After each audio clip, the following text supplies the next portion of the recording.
Bonjour à tous, ici Manon Fabre. Bienvenue sur ma chaîne, où on explore ensemble le monde des aliments, leur composition et les critiques qui en découlent.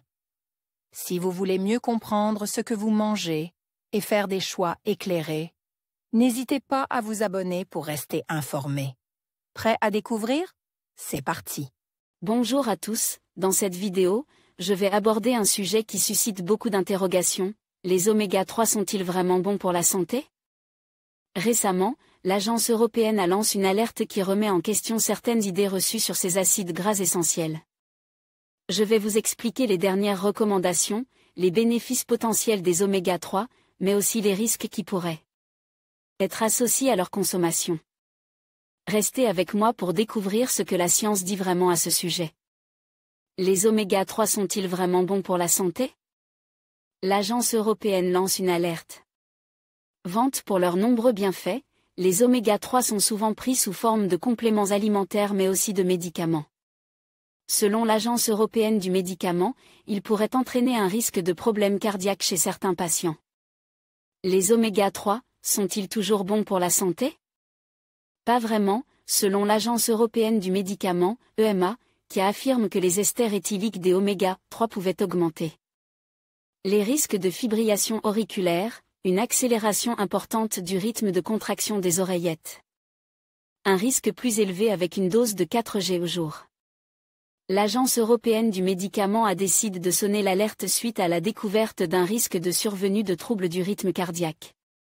Le comité de pharmacovigilance, PRAC, a examiné des revues et des méta-analyses d'essais cliniques contrôle randomisés qui ont mis en évidence un risque accru et dose dépendant de fibrillation auriculaire chez des patients atteints de maladies cardiovasculaires ou présentant des facteurs de risque cardiovasculaire, et traitent par des esters éthyliques d'acide oméga 3 versus placebo, explique l'Agence nationale de sécurité du médicament, ANSM, avant d'ajouter que le risque observé est plus élevé avec une dose de 4 G au jour. Concrètement, les médicaments à base des oméga 3 indiquent dans le traitement de l'hypertriglycéridémie, lorsqu'une modification de l'alimentation et du mode de vie ne suffisent pas à faire baisser les taux sanguins de triglycérides, note de la rédaction, entraînait, chez 10% des patients, la survenue de fibrillation auriculaire. Dit-elle important, plus la dose des oméga 3 est élevée, plus le risque de fibrillation augmente.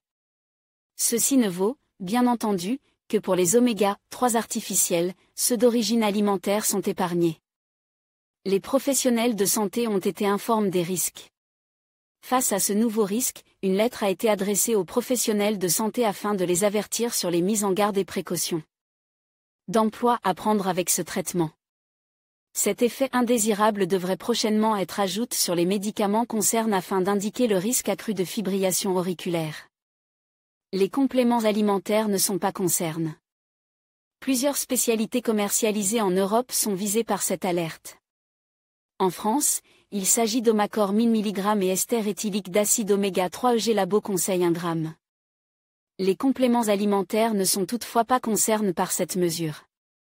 En conclusion, bien que les oméga 3 soient souvent vantés pour leurs bienfaits sur la santé, l'alerte lancée par l'Agence européenne nous invite à faire preuve de prudence. Il est essentiel de s'informer et de consulter des professionnels de santé avant d'intégrer des suppléments dans notre alimentation. Restez attentifs aux recommandations et privilégiez une alimentation équilibrée pour bénéficier des nutriments nécessaires. Merci de nous avoir suivis et à bientôt pour de nouvelles informations sur la santé.